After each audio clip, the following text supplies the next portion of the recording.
All right, welcome back to Ireland Contracting Nightly Sports Call. Joey Porter had some things to say about Ben Roethlisberger today, saying he went about it the wrong way, handled it the wrong way, essentially, apologizing too late to Antonio Brown. That was the gist of the interview, saying that he should have said something immediately when it happened, whether that meant, what, on Sunday of the Bengals game or whatever. No one knows the exact time frame. But Joey Porter was there. But I think, is this the last guy that we're going to hear sounding off on the Steelers, the last former Steeler guy? You know how many times I've thought, okay, Ben's talked now, it's done.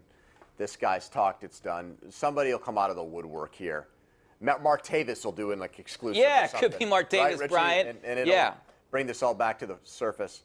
My biggest thing with what Porter said is I always looked at Joey as Robin to Mike Tomlin's Batman. Like, those two guys were always really close to me. I think that's why Porter probably lasted as long as he did on this coaching staff, despite some of the things that went on off the field.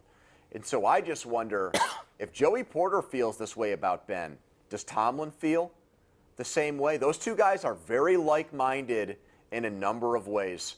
And so if Porter now is willing, since he's no longer with the team, to come out and say these things, does Tomlin harbor the same feelings and judgments against Ben, but obviously, given his stature, can't say those types of things, Richie? Don't you think if he did that we would see more of maybe a Mason Rudolph in a different kind of role last year? He would have been the backup, or they would have been, trying to get him in there in the Oakland game instead of. I don't think necessarily, because I think I'll give Mike Tomlin this. He's smart in this respect.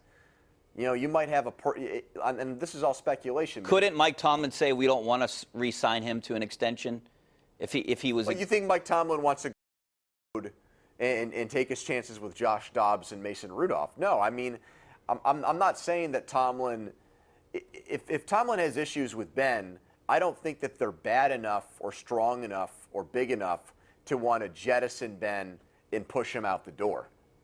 I think what Porter's alluding to here is that maybe the working relationship between coaching staff and player and teammates and quarterback isn't easy, that it's not easy. And Tomlin might feel the same way, but, I mean, you've got a two-time Super Bowl winning quarterback. If it's hard to work with him, you still don't cut him or trade him. You live with him. All right, Tony, on the Hill District, you got 20 seconds. What's up, Tony? Oh, yes. I just want to say that from coaching perspective, what do you want to see Tomlin do this year that you haven't seen him done? Do you guys think that he should be more on top of the offensive coach and the defensive coach for his players? Yes.